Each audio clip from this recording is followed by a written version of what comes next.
broadcasting so that people can join on, but we will not start recording until 2 o'clock.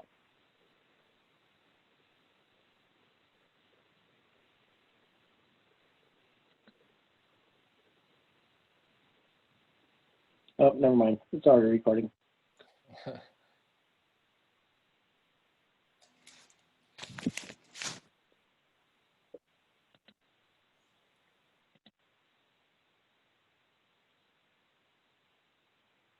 Well, good afternoon, Carol. Thanks for joining in. We'll be getting going in just a couple of moments. Thanks for joining us.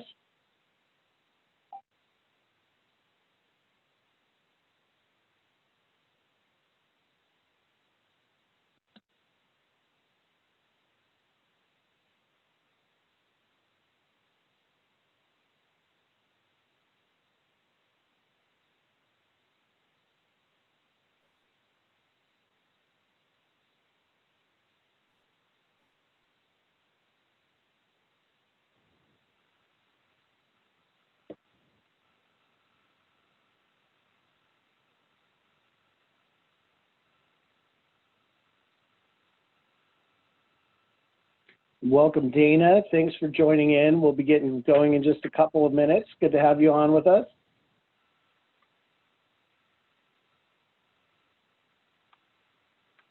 And we've got Jessica on the call. Welcome, Jessica. We'll be getting going in just a couple of minutes.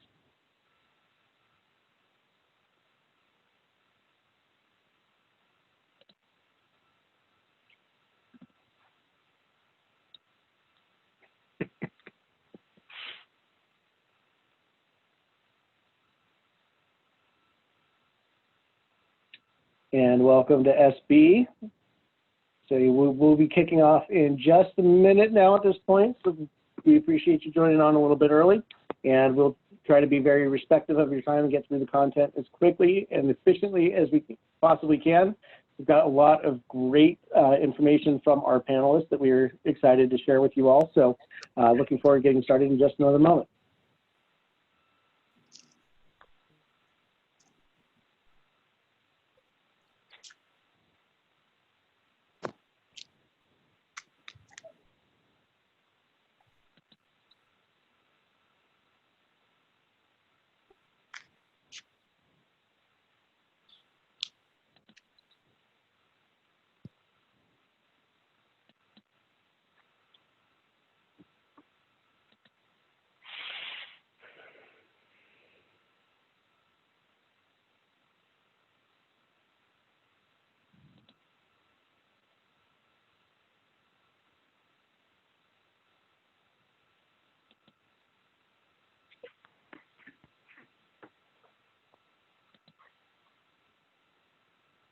All right, looks like we have a couple of unnamed guests that came in by way of Nuka. So thank you for joining the call. We are just going to go ahead and kick off here in about 30 seconds. We're going to just leave a few more, another couple of minutes here for everyone else to join in. So we'll be kicking off very short.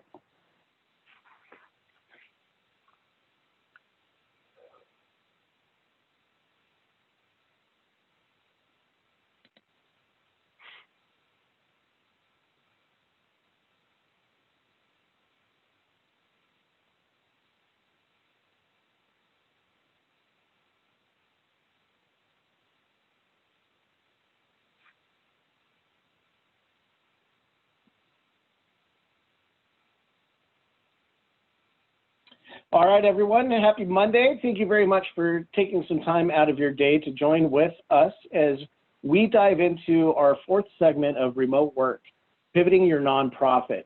As many organizations have been impacted with the new reality that COVID-19 has forced upon us, a lot of conversation has happened specific to the restaurant industry, manufacturing, supply chains, but one of our most important industries and where a lot of the community support happens is at the nonprofit level. So we wanted to take some time today to talk about how this situation has impacted our nonprofits, how they're pivoting, and really implementing some best practices for being cloud first and executing on digital transformation strategies. As you may know, my name is Brian Andersen.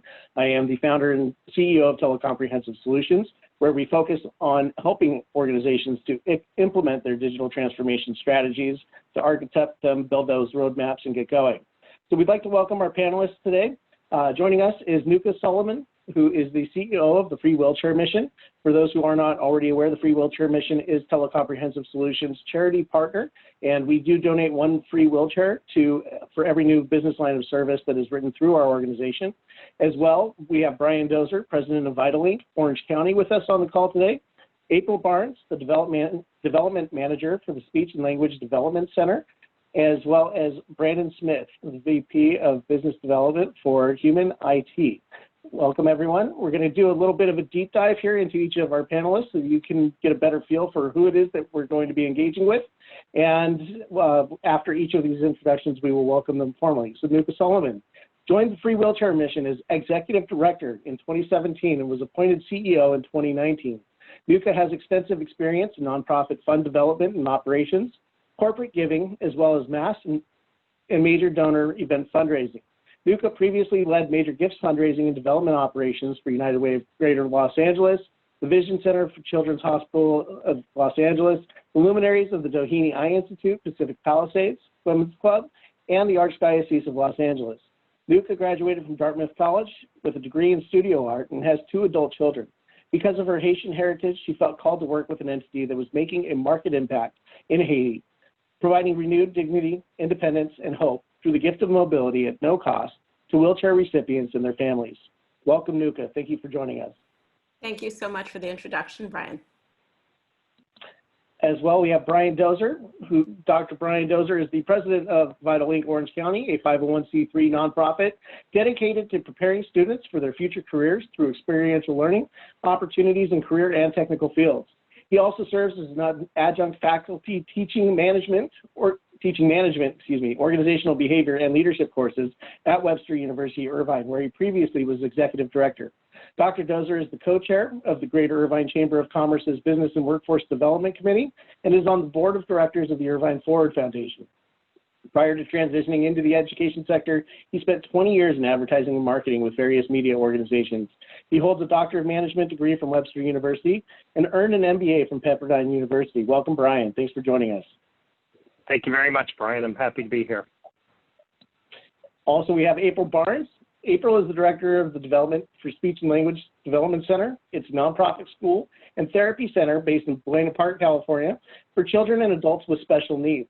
She has spent over 15 years in the nonprofit sector and has worked with both large and small organizations on both East and West Coasts. April has an extensive background in the medical industry, previously having worked for organizations such as the City of Hope, the American Lung Association, Memorial Care, Memorial Care and the Long Beach Medical Center, as well as others. Welcome, April. Thanks for joining us today. Thank you. I'm excited to be here. And Brandon Smith, welcome. We have Brandon. He has had an interesting journey, starting as a volunteer with Human IT and ending up now as their vice president. Brandon proudly manages business development on behalf of Human IT, which is a Long Beach-based 501c3 nonprofit that specializes in collecting, wiping, and refurbishing excess business technology so it may be repurposed to help those in need. His team is responsible for coordinating over 200 donations per month to their Los Angeles and Detroit warehouses from businesses across the globe. Brandon grew up in Orange County before earning his bachelor's in marketing from Long Beach State. He has since traveled across the country, visiting 42 states on behalf of brands like PlayStation, Nike, and Major League Baseball, before ultimately finding his purpose in nonprofit work. Welcome, Brandon. Thank you, Brian. Glad to be here. All right, great. Now that we've had a moment to introduce you all to our audience, I wanted to take a minute and really kind of do that deep dive with each one of you individually to talk about how COVID-19 has impacted your operations. What are the challenges that you've faced so far since the pandemic got started? And, really, how does it affect everything from donations to fundraising, marketing, operations, your staff? Nuka, would you take a couple minutes and walk us through how that's impacted the Free Wheelchair Mission? Okay, well, I would say the first major impact we felt was to our operation in terms of the manufacturing side. We manufacture our wheelchairs that are given out in China. So when the COVID-19 virus first hit that country, our factory was shut down for an extended period of time, which halted our operations. The factory is not too far from Shanghai and about 400 miles away from Wuhan, with a couple of the employees actually coming from Wuhan. So we saw the immediate impact really from the manufacturing side. We then, like everyone else, were impacted when everyone had the stay-at-home orders. We shut down our operation internally here in Orange County as a result of obvious need to, really look out for our employees. The factory reopened, but we then had to make a decision to reduce the number of containers of shipments that we distribute, just to be cautious around potential loss of revenue. So immediately, I would say manufacturing. Second ramification, I would say, would be to our team in terms of our internal operations. And third would be financially, and just being cautious around the way we, what we were planning to do for our recipients globally. We also had to stave off any future travel. So our team travels extensively. So we halted travel from our team to supporters and to see our recipients and our partners. We also had to consider what impact it would have long-term on our partners to be able to distribute wheelchairs. And that's something we're still working through. I don't know if you want us to touch right now, Brian, on anything relating to fundraising or marketing. Is this when you wanted to talk about that? Well, just as far as, kind of those impacts at a very high level. We'll discuss the resolution to some of those as we go forward, but just from a top line immediate, impact to your operations, how is that actually impacted? Yeah, those are the biggest ones. And I think beyond that, it would be just tactical shifts in terms of how we message things and how we communicate with supporters, and how we are going to execute or would execute on upcoming events, which if we deep dive later on, I can go more in detail about. Absolutely. Thank you for that input. Mr. Dozer, would you please talk to us a little bit about how the COVID-19 pandemic has impacted the operations for Vitaly? Sure. So for us, everything that we do or were doing was on ground. So obviously that ceased immediately. In fact, our biggest event of the year was supposed to be the third week of April at the Orange County Fairgrounds as part of their Imaginology. It was an event that would have represented between 15 and 20% of the revenue for the organization for the year. And that, just went away. We're actually in the process of trying to salvage that in terms of a virtual event later on, which I can discuss in a little bit. But, for us, since everything we do is introducing students to potential careers and done in face-to-face environment by bringing together, colleges with high schools or business folks with high schools, all of that, just stopped. And so immediately for us, we sent everyone home. We unfortunately did have to furlough some of our staff. And at that point, just try and figure out what is the path forward for us.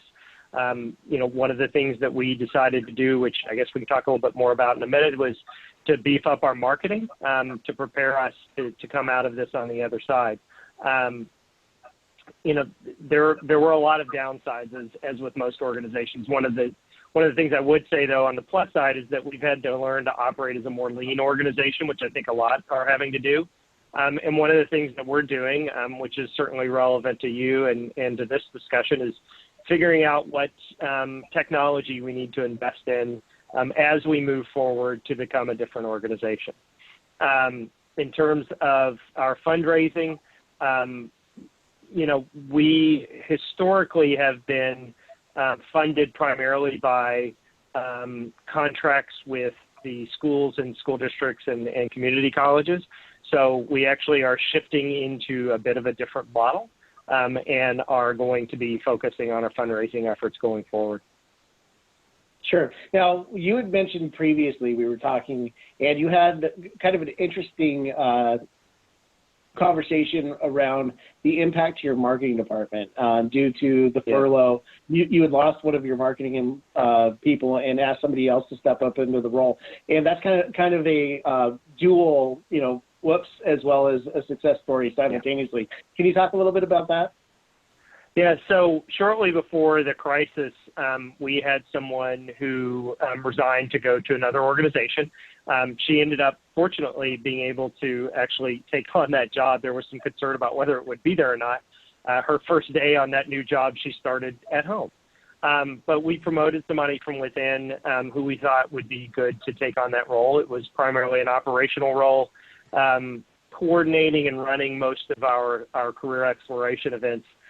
Things like summer academies and career pathway days and things along those lines. As we made this shift and decided that we were going to put a lot of resources into marketing, because we had not been much of a marketing organization in the past, what we discovered in that, thankfully, wonderfully, was that she had an incredible creative side to her that we really had not seen because there hadn't been an opportunity for her to show it. And so she really has led a lot of our marketing efforts in terms of not only like creating the content, but coming up with ideas and helping keep us on track with that. So, we've actually been fairly fortunate in that we, kind of discovered a hidden gem in the process. Absolutely, and thanks for sharing that. I think that that's so important for our audience members to really evaluate who they have in their organization and who's working to support them, and what areas of interest or passion, your employees and your staff and, your vendors may have available to help enhance your operations and help you make and execute on that transformation. So thanks for sharing those thoughts, Brian. April, would you mind telling us a little bit about how this whole thing rolling out has impacted your operations as, as a on-premise school environment? I know that you've had a lot of shakeup. So can you talk to us a little bit about that? Absolutely. Thank you again for having me. To give a little bit of background to our viewers today, SLDC is a non-public school. So what that means is that when students that have special needs, it's required that they're given education, but sometimes their school districts are just not equipped to do so. So we partner with over 60 different school districts in LA, Orange, San Bernardino, and Riverside counties. Brian had mentioned we're in Buena Park, so we're in North Orange County. Almost 60% of our students come from LA County and outside Orange County, just because of what needs there are. So yes, we are a school campus. We start at 2 years old and go up to 22 years old and everything in between. And so now all of a sudden we cannot be on campus. And so that was a big deal for us. So we officially just closed for 2 weeks, end of March, to just figure out what we were going to be able to do. Because it was also the governor saying, hey, we're not sure, and the districts having no idea either. So we kind of said, okay, let's figure out what is best for our population and go from there. So we took 2 weeks to really invest in technology, in how we were going to be able to provide these services to our students. So Brian mentioned a lot of our students are nonverbal. So they may use a device to communicate, or sign language, or just maybe point at pictures to communicate. So it's a very different concept of distance learning than most districts deal with. So we've put a lot of technology in place to connect our families to their teachers and their therapists as well. Speech therapy, occupational therapy, physical therapy, all of that is taking place in the home now. So we invested a lot into even just having our staff work from home. Classrooms aren't really equipped to be in your living room. So we were putting a lot of just distance capabilities in place. So we are doing really well with that. As far as we had our big walk is at Knott's Berry Farm. It was supposed to be March 15th. So this all happened, and we had to cancel it on March 12th. So that was really unfortunate. We were hoping we would get in under the wire, but no, everything closed pretty much on the 12th, and so we had to just jump in. So fundraising definitely is going to take a little bit of a turn. Yeah, absolutely. And I think it's really interesting, and why specifically I've requested, each of you to join is, a lot of people operate under the premise, or I think a faulty assumption, that nonprofits don't have business challenges, that they're just community organizations, they're just fundraising, maybe they're delivering events, but they don't understand the complexity of the work that goes on. I mean, not only are you a school delivering education programs, but you're also providing medical services to the families and the student populations that you serve. As you mentioned, you have, rehabilitation, so now there's a telehealth component. There's so much complexity and different business industry verticals that are integrated within your service model. And so I think it's just fascinating, to hear, how big of an impact that is. I mean, we've seen it across the board, especially in the medical space. Dentists shut down for over a month. The non-critical surgeries were shut down for over a month. And that delayed healthcare has been an impact as well. How would you say that portion has been impacted, as far as that therapeutic need?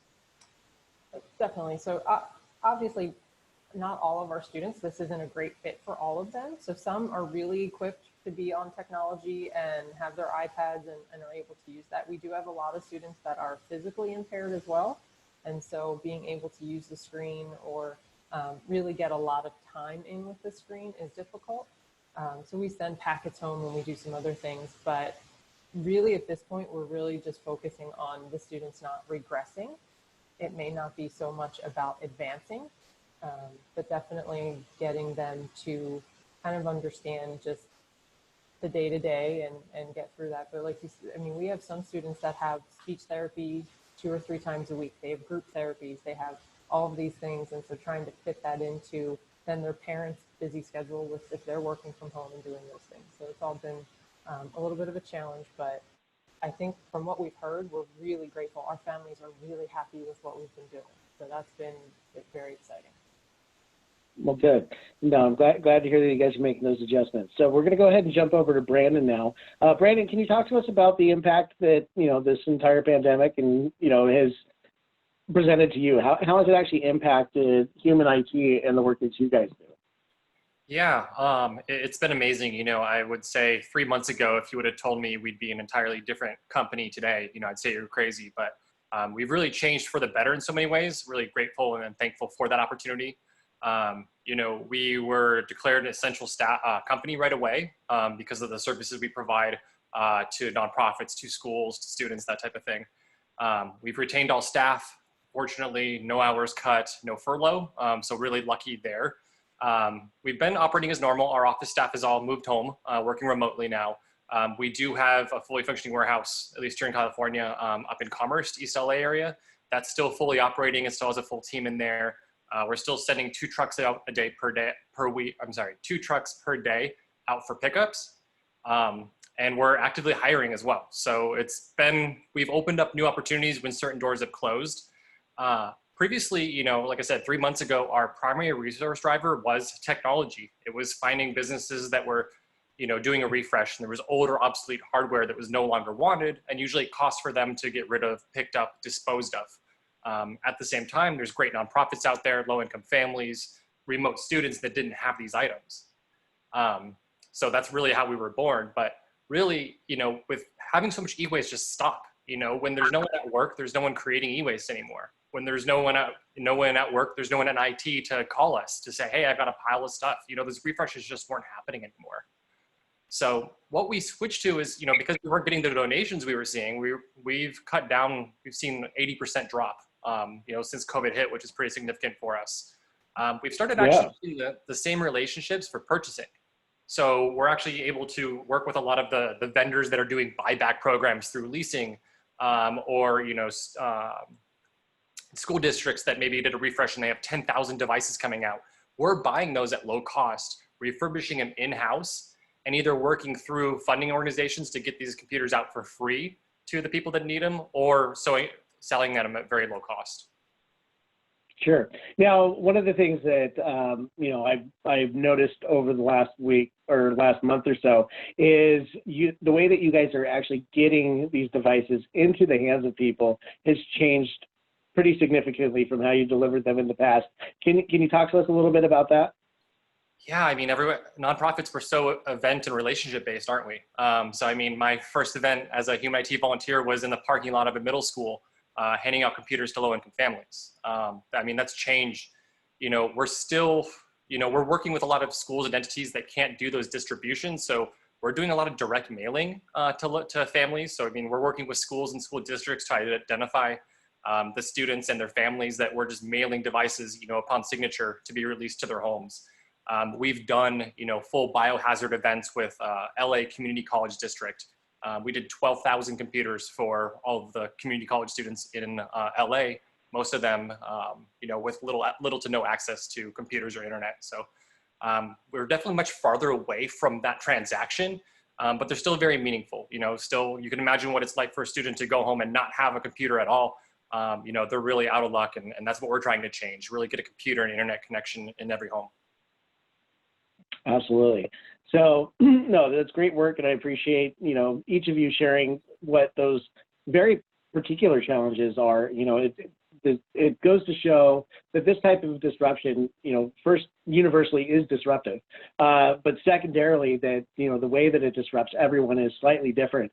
And, you know, being able to understand what those impacts are and how we can address them really helps to move things forward. So with that leads us into our next area. Let's talk a little bit about how your organization has shifted in your response. So what new opportunities has this situation actually provided in terms of your programs, your events, you know, services, marketing, you know, your audiences, et cetera. You know, what shifts have you actually been experiencing with that? Let's go ahead and kind of jump back into the same order. Nuka, would you mind sharing us how this has impacted the free wheelchair mission? Sure.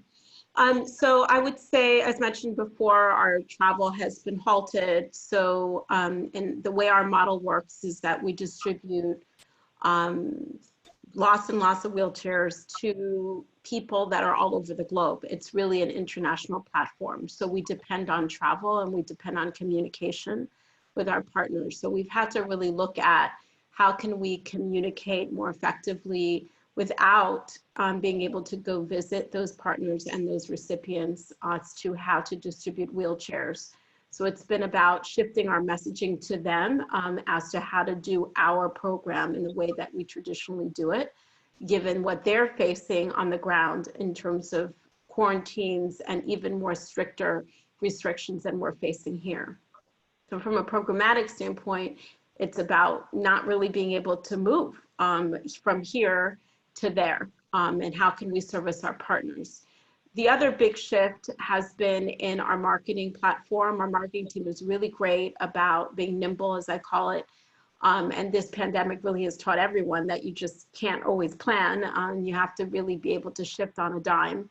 And the biggest shift I would say they've made is in our messaging. So we shifted in that we started to focus in on a part of our program that we don't talk about a lot. We mainly focus in on the wheelchair distribution model, but we also have for a long time distributed medical supplies to the poor. So our partners are not just receiving some of them wheelchairs, but they're also receiving PPE, surgical supplies, nutritional aids that all play a really big factor in someone's disability or mobility health. And so we try to figure out how can we communicate that our partners are in need through COVID, but that we're actually doing things that are very tangibly linked to the pandemic. So we created a fund and promoted that in our online platform, our email platform, social media, everything that we could think of. And as a result, we saw an uptick in our online giving because people were interested in giving specifically to things related to the pandemic. It caused our fundraising team to have to shift as well in their communication to supporters about that aspect of our work, because as I said, we tend to focus more on the wheelchair program because that's the heart of our organization. And it's also caused us to shift in who we're focusing in on. So our development team has been really great about communicating with our tried and true major supporters on the phone and trying to get a scope of what their needs are during this time. But we've had to really also think through, okay, if we're going to see a downward turn in revenue due to the economy, we also need to think about that those who may be able to open their wallet, maybe the wealthy, yes, but some people may want to just make a smaller donation because they're just being conservative. So we've had to shift in really figuring out ways to communicate with what we call the masses. So we are going to be doing a phone campaign, something that we haven't done in a while, where we're literally kind of dialing for dollars and seeing how that works to reach out to those who may not be the tried and true major supporters, but also reaching out to people in our database that we may not have touched because we just didn't have the bandwidth to do so. But now our need is really great. There have been lots of let's also focus beyond just the donations. You guys have done a couple of really innovative things. You know, the live events obviously are a huge draw and a major way for raising awareness and for raising funds. A couple of your large events is, the Run for Mobility that you guys do at the end of spring every year, typically in association with the Orange County Marathon, as well as your fundraising gala that you do at the end of the summer. And you've made some pivots, at least with the Run for Mobility, to make that a virtual engagement. Can you talk to us a little bit about that? Yeah, so like some of the other panelists, we do a 5K walk. That was thankfully not, as April mentioned, in March or April. Ours was scheduled for this month in May. So we had a little bit more time. It was linked to the OC Marathon. They canceled. And so we actually, just before they canceled, we decided to go virtual with that. So we are allowing for our supporters, or our volunteers who like to participate in that, to fundraise for us using some online apps and to really just communicate with their platforms on Facebook and other channels. So that'll be a good end of year push, we hope, for us. We don't know how it'll be because it's the first time we've ever done it in that way, but we're trying to find creative ways to ask people to kind of run in place or run at home in a safe way on our behalf. And then, as you mentioned, our major event, our annual gala, takes place at the end of July. So this year it's on July 23rd. And this gives us time to plan for that. We canceled that face-to-face aspect, but we kept the date to make it a virtual event. And so thankfully we have a bit more time to plan that one. And we were successful in getting a repeat key influencer, a woman, her name is Victoria Arlen, who spoke for us last year, to commit. And we've also been able to get a new key influencer, Nick Foles, who plays for the Chicago Bears as quarterback. Yeah, absolutely. Yeah, to participate in that event. And there, the shift is really going to be about how do we engage a wider audience. Our annual event has focused really on local supporters, just because that's who can come physically to the event. But a new shift and opportunity for us is, and it's something we've been wanting to do and needing to do for a long time, is how can we engage more a national audience? And so with a virtual event, you obviously can do that. And so we're looking at ways to widen the invitation list, widen the people that will really come on that night, and also potentially give in advance of the event. So there's also a little bit of a nod to the direct mail giving of yesteryear, because we're finding that people are actually on mail, on actually paper mail more because they're at home. And so people have been, I've noticed, more responsive to that. So we'll be figuring out ways to integrate that in that event as well.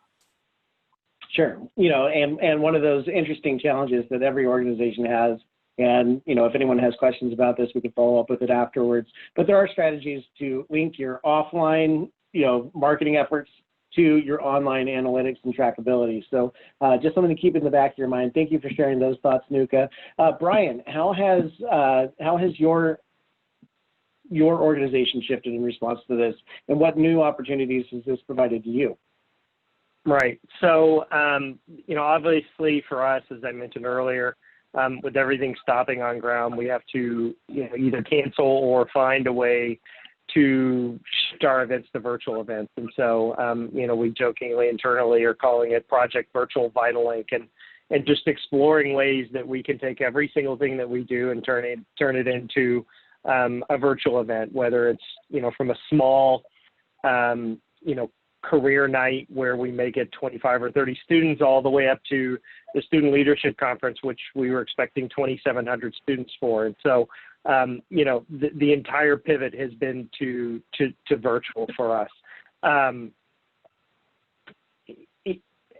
the other thing that's happened for us is we have been able to go to the community colleges and the school districts because they're still trying to figure out, what this new world looks like for them. There is, certainly a rumor and probably an expectation of some pretty significant budget cuts. There will be coming down from the state because of the formulas that are used to determine what funding goes to the community colleges and the K through 12s.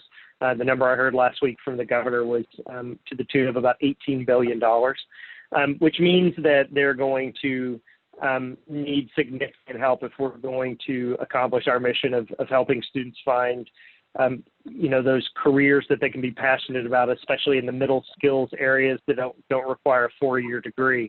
And so we are exploring a lot of different avenues for that with colleges and high schools. One idea that we pivoted to was just taking our traditional advisory board model where we have industry panelists and high school teachers and community college teachers sitting in a room talking about ways to ensure that the curriculum is up to date with what's needed by industry. And we're going to take kind of that model and shift it into industry panels directly for students to help the students understand what they need to do to get ready for potential careers in areas ranging from advanced manufacturing to engineering to digital media arts or anything along those lines. One of the other things that we discovered was we have an academy model, kind of a boot camp, if you will, that we run over the summer with some community colleges and also some K through 12 districts and industry as well. And so we have found that we're able to shift a lot of that to virtual. And there certainly are some considerations with that. And one of the things we've had to learn about is, just what is the attention span going to be of a 9th, 10th, or 11th grader during the summer when, they may want to be outside but necessarily can't do the other things that they would do. So, there's some opportunities that we see there as an organization. As terrible as the coming budget cuts probably are going to be, we do see it as an opportunity, at least for us as at VitalLink, to become an even more vital link for our education partners. We see that our services now more than ever are probably going to be needed. And so we're going to, we continue to have discussions with the Orange County Department of Education, again, the community college districts, and also the K through 12s about what their needs are and how we can help solve them. So, we really have, at least at VitalLink, tried to take the approach that, we're being given a lot of lemons and we really do need to make some lemonade out of it. Right. Well, and I think, that really just illustrates the point that, even in a environment where everything has just rapidly changed underneath you, there's always opportunities if you can make that pivot, make that adjustment, and continue to be open to those changes to see, where that value add is. So thanks for sharing those thoughts. April, how has your organization shifted in response to this? What new opportunities have you been able to identify? So it's not even so much new opportunities. We've really focused on kind of going back to the basics of fundraising. And like Nuka mentioned, snail mail, thank yous. That's what we've really focused on, is not so much a heavy ask. We've put it out there in soft ways, just because we know a lot of our supporters have been affected by this, but we definitely wanted to show how much we appreciate them. So we've been doing a lot of even just social media posts about their business, not so much about us, but about them, like almost doing ads for our local supporters, trying to promote their business in this time. We've done a lot, like I said, thank you cards. So just handwritten, not by me, because I have terrible handwriting, but by our staff. They go and really just thanking our supporters, and just so that when things get a little bit more back to normal, they remember us. We know that, things are shifting. We have a very large construction hole for our supporters, and we have no idea where they're going to be sitting. So it's just thanking and showcasing their businesses. We've been doing, so we have a very small development team. There's 3 of us. So it's just trying to get, all nonprofits are always limited staff, but just trying to get as best we can to making phone calls, getting back to, like Nuka mentioned, the dialing for dollars, just saying, hey, don't forget, we're here. This is what we're doing, Sure. reminding them. Now, you had mentioned a couple of things previously, though, as far as delivery of virtual, education, and doing the distance learning model, and you had talked to us about an interesting fundraiser event that your organization used to do and then kind of moved away from, but now you're bringing it back. Can you talk to us about both of those a little bit? Absolutely. So we have been doing, like I mentioned, our walk not being happening. We've been shifting a little bit to virtual events. So again, even just where that might not have a fundraising component, but just so that we can see each other and get together and do something silly. This is actually our 65th anniversary this year. So we were planning on having a big party in June. But since we can't be together, we kind of brought back. So for years and years, SLDC was a bingo tournament place. So once a month for years, they even built an annex so they could expand the bingo tournaments at the campus. And so this year we've decided to go back to bingo. And what we're going to do for our 65th anniversary is actually mail bingo cards to our supporters so they can log in to either Facebook Live or Zoom and play with us.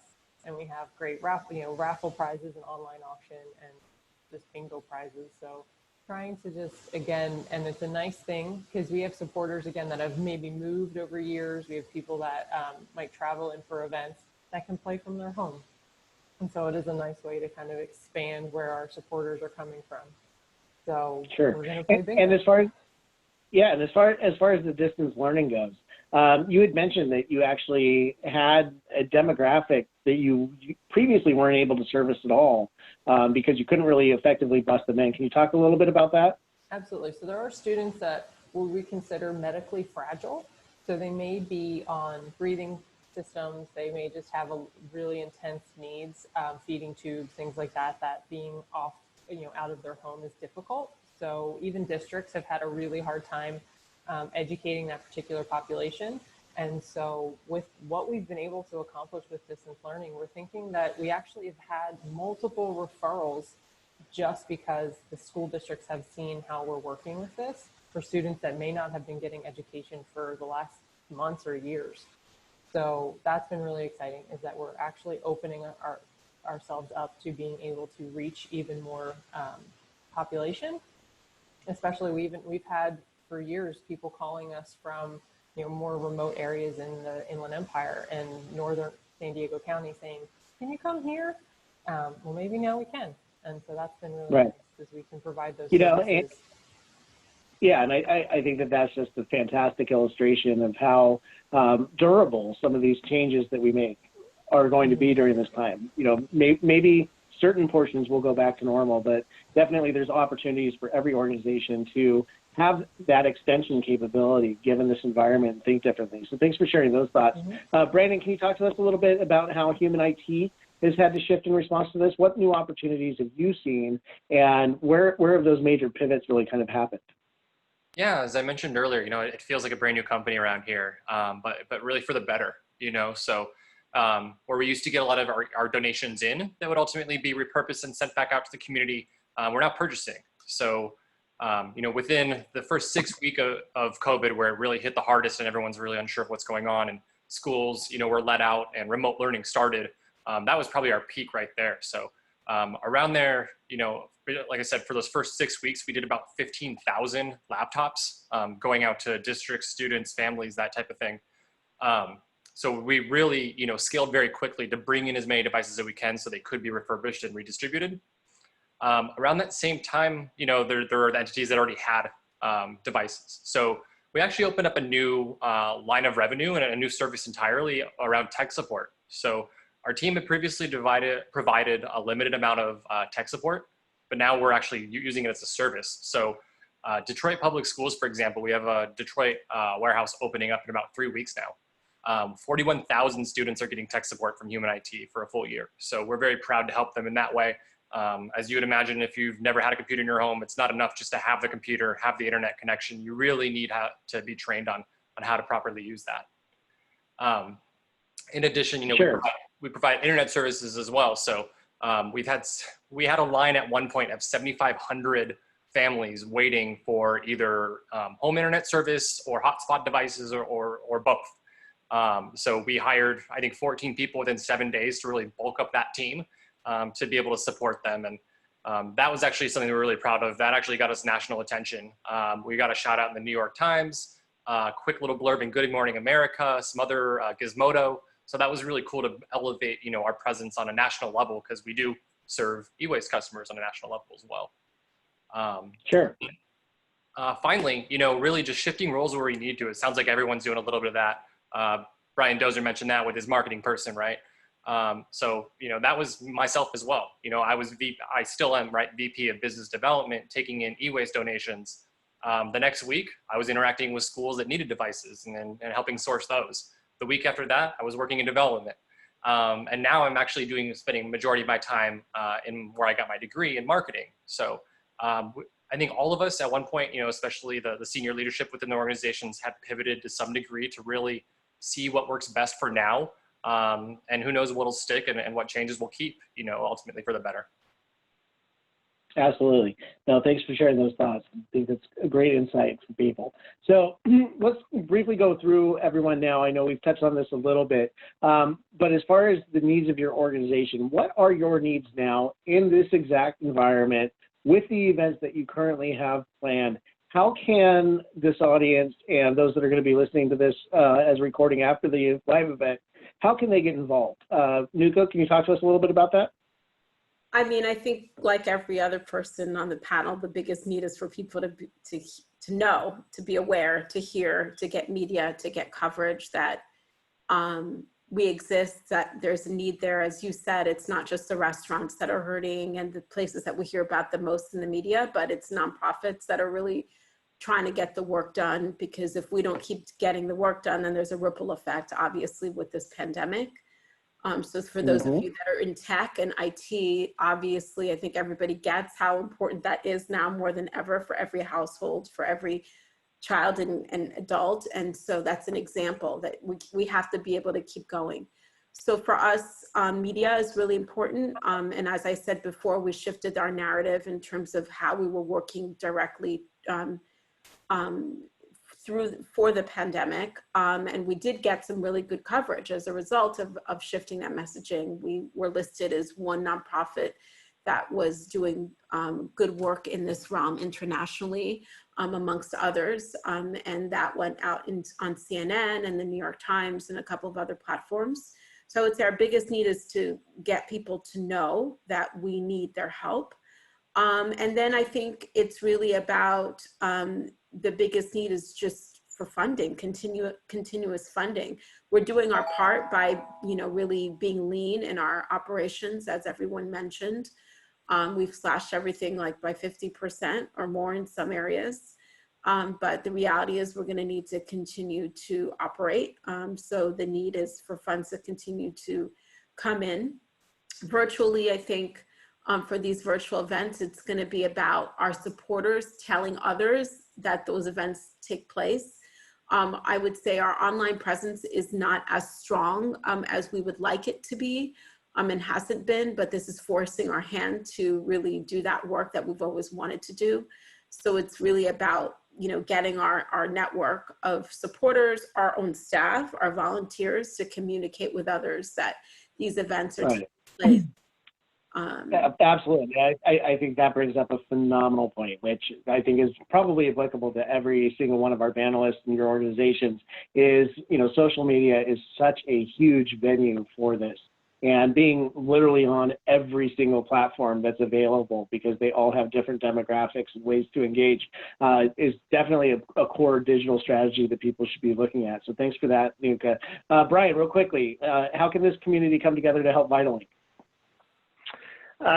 So much of what Nuka said, we're not as fundraising driven as some nonprofits because of the contracts that we have with the colleges, but that is an important part of what we do. I do foresee that perhaps we're a bit of a smaller organization for a while. I don't think anybody thinks that parents are going to let their kids go to, 500 to 2,700 person events anytime in the near future. So, we will stay virtual, and one of the things we are going to need for that is industry experts. I think one of the things that we do really, really well is, and Brian, from our work together at the Chamber, the importance of this, introducing, industry experts to kids and students, and so the students can learn exactly what is needed to move into those careers. Given the levels of unemployment, given the funding cuts that are coming to education, now more than ever, what's going to be needed to help these students find careers, it's all up in the air, and we need to be able to help connect students to potential careers. I do think that this is going to, the whole pandemic is going to cause a shift in the types of jobs that are going to be out there for the future. And what are the ways that we can introduce students to this? We're going to do an industry panel along 5 industry sectors with one of the community colleges that is going to be engineering, it's going to be computer science, it's going to be medical, biotech and medical devices, and then advanced manufacturing. And we're going to actually theme it around COVID and say, okay, in the current crisis, what do these jobs do for this? And so the missing piece for us that we need is folks to sit on those panels. It can be, it'll be something similar to what you're doing with this right now, Brian, where we have a panel of 4 or 5 folks who will talk about what needs to be done for a student to move into their industry sector. And so for us, those industry connections are going to be really, really, really important. We already have the connections with the schools and with the school districts that are public. So the last piece of it would be if you're with a private school or a charter school or even an organization that does homeschooling, we also want to reach into those organizations as well, because historically we have not worked with them, but we know that there's going to be a big need for them as well going forward. Sure, absolutely. And I think that also outside of the technology jobs that are available, we have the standard jobs, that a lot of people don't think about. We need auto mechanics, we need plumbers, we need, those sections of the population filled up. And, there's a huge pool that needs to continue to support that infrastructure, in the day-to-day operations. Even if people are driving less, oil changes are still important. So thanks so much. Brian, do me a favor if you can, and all of our panelists, go ahead and drop a link to your LinkedIn profile in the chat section would be really helpful. Real quickly, April and Brandon, anything you want to add to that as far as your specific needs right now and how this community can come together to help? For the most part, I think echoing Nuka, awareness, just letting people know that we exist. We're going to do a big push on just like small monthly donations just to try and keep people engaged, and then event attendance. Because like Brian mentioned, we are very beholden to what district funding will come down from California. So it's definitely going to be a whole new world. Okay, Brandon, anything you guys need? Yeah, really for us, it's about 2 things. It's the input and the output. So essentially, the more technology we take in, the more we can put back out there. So if you know any connections to businesses, IT departments, that's always a help for us. If you know a nonprofit or are part of a nonprofit, we've done collaborations before where, maybe you have somebody on your board or a company supporter of yours, they donate technology to us, we get some of that tech back to you. So that's a good little ecosystem there. And then finally, just really trying to find more recipients out there. We're looking for low-income families, we're looking for students. So it's very easy for them to get connected. They just text us. We give them the options that work best in their area, to their budget, as far as internet connections, and also provide devices that way too. So both getting tech in and getting it back out there is helpful. Perfect. Yeah, and Brandon, if you can also post some links into the chat for everybody as far as how they can help you identify those efforts, that would be really helpful. We did talk already about evolving fundraising and engagement, so I don't want to spend too much time on this one. Other than to talk about new technologies that you guys have introduced, just very quickly, Nuka, what new systems or processes have you introduced to support your fundraising and engagement? There we go. I would say we're using the same ones we did before, but even more. So we've always been on Zoom, so that's being used to death. We've always been on Salesforce for a while. That obviously is important in terms of tracking lots of things. Slack has helped us tremendously to stay connected as a team. So beyond just emailing and phone calls. But one thing that we're looking at right now is and this is more of an internal operations thing, is ADP. That's what we use to process our payroll. And they have an application called Workforce that we're looking into to kind of get into the century we should be in, which we haven't been in because we've been so heavy on paper in terms of processing lots of things for our employees. So we're at the tail end of getting into that, and that would allow for a lot of things to change, from everything from onboarding to training to processing payroll and expenses and all of that. And then eventually we'll get into an expense management platform as well for our team. But that's where I think we've been a little bit more exposed. We knew we had that weakness, but I think operationally, I think we've been exposed to, you know, not having had that up and going before this all happened. Sure. No, I appreciate that. Absolutely. So, and we'll discuss further about that offline if you don't mind. Brian, real quick, any new systems or processes you've introduced?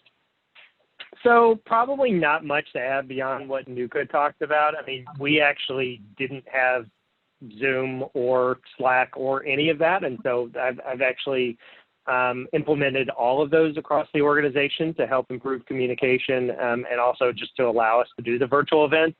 We're looking at some third-party platform providers for things like, you know, large career fairs, virtual career fairs, and things like that. But, you know, nothing major. You know, for us, it's just about, you know, for me, trying to find ways to make the organization more efficient. You know, as with all the nonprofits, we are, you know, stewards of the funds that are donated to us, and we need to spend those wisely. And so everything I can do from a technology standpoint to make us more efficient and use those funds more effectively, I'm going to do. Absolutely. Appreciate that. April, any new systems that you guys are utilizing and leveraging in all this?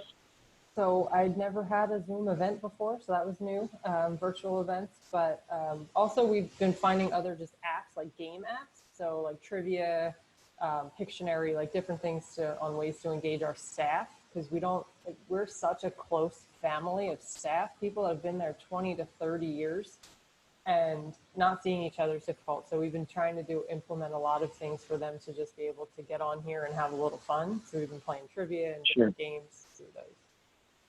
Yeah, no, absolutely. That team building is absolutely essential, especially in a remote workforce. Thanks. Brandon, any new systems that you guys are utilizing, leveraging? Yeah, really D, all the above that everybody else is using. Those are very, you know, widespread, used on our end as well. I think the one thing that's really, you know, we've used more that I never thought could be possible was Asana. It's a task management and project management tool. Can use, you know, match multiple teams. There's assignments, there's projects, there's workflows. It's a fantastic tool if you're not using it. I actually used it for my wedding to plan everything out. So it's very versatile, could probably work for everybody, but definitely check it out if you're looking for something collaborative between you and your team, especially while remote. Yeah, absolutely. I use Asana with all of my clients to manage all of the projects that we do. So very familiar and a huge advocate for it. But there are other alternatives. It's not necessarily the right platform for every organization. So always keep that in mind when you're purchasing technology. Is just because you heard that it worked for one person, take the time to do your due diligence. Just real quick, I want to do just kind of a drive-by firing from you guys as far as the questions of cloud first. How have you had to change your leadership? You know, that's always the first shift, is to embrace that shift as a leader. So how have you been able to make that shift? And give us just a quick example of how that's manifested within your team to help enable them to become cloud first. Nuka? Oh, I mean, I don't know if cloud first would be applicable so much to us, but I think the biggest thing for me has just been to make quick decisions in a time when there's not a lot of time to hem and haw. So from the beginning, I think, you know, it's kind of like people are looking at you to decide something and you have to make it quickly and then execute. You know, that's been the biggest shift for me because I like to plan and think things through. And I think in terms of systems, it's really been about kind of letting my team go and do. So not trying to be as hands-on about certain decisions, but, trusting a lot more in my leaders to kind of decide, okay, we need to make this pivot or that pivot in terms of technology to make things work, as I mentioned, with regards to AVP or as it relates to our virtual events, and maybe shifting away from the current platform we're using for our major event. It's about trusting as a leader and just letting people do, because you can't be in every meeting. You can't see people face to face, eye to eye right now. You just have to rely on their expertise and get the high level summaries. Absolutely. Absolutely. And I would argue that you actually probably are a lot more cloud first than you even recognize right now, being that, you're leveraging Salesforce, which is the cloud-based, CRM and systems management. All of your marketing and automation and fundraising is going through Classy, which is all cloud-based. So, a lot of organizations are already 80% of the way there, but they don't identify it that way now. And that's really one of the interesting one of those interesting challenges that's emerging from this. Brian, you want to talk from that real quick? Any personal transformation that you've been going through and how it's kind of impacted the organization?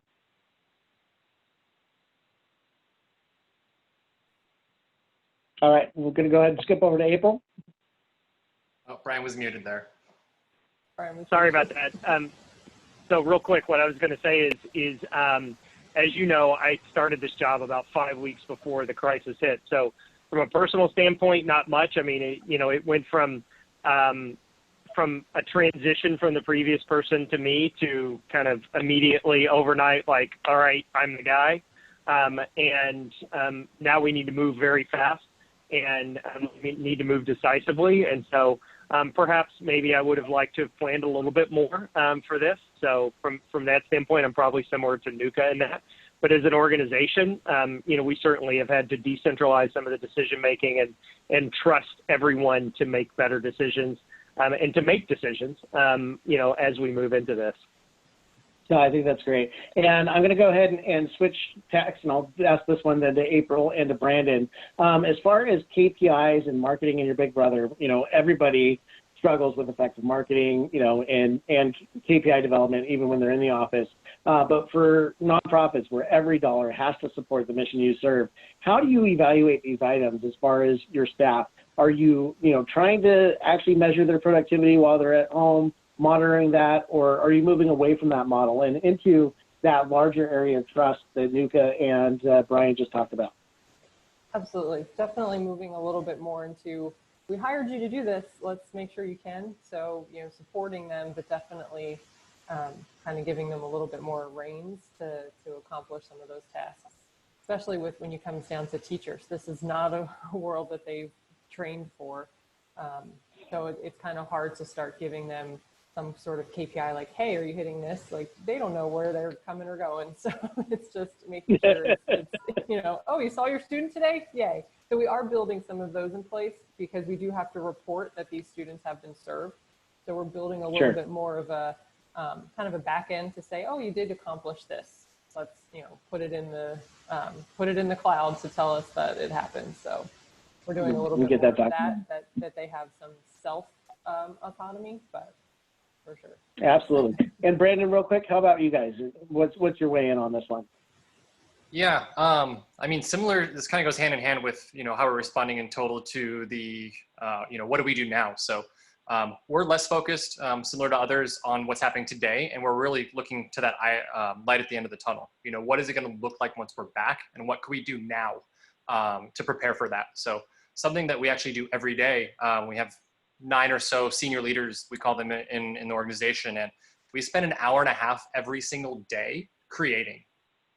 Not just managing, not just reaching for KPIs, but building, creating new, and really preparing for the future. So remembering, it's not just about plugging up holes right now and getting to tomorrow, but really, how do we sustain through this, and how do we create, use this difficult situation to make our organization better and help, additional people. So that's something that, 20-25% of my day, that's quite a bit, but, especially for some of the higher ups in the company, but it really has been worth it, and it's brought in a lot of different opportunities. And I think it's going to help us ultimately do what we're hoping to do and help more people, and hopefully last a little bit longer as well.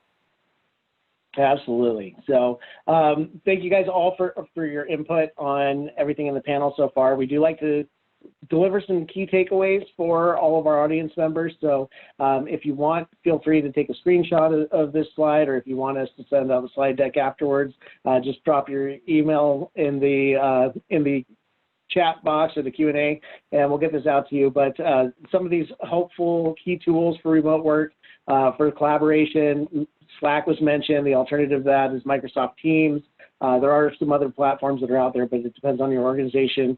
Smartsheets has been very helpful. Google Hangouts, Asana, as Brandon had mentioned. And then on the fundraising and engagement side, you know, Free Wheelchair Mission relies very heavily on Classy, but getting that out, you know, through your CRM and your ERP and your marketing systems, you know, a nonprofit focused one that's been really helpful for April and the SLDC has been one called Salsa.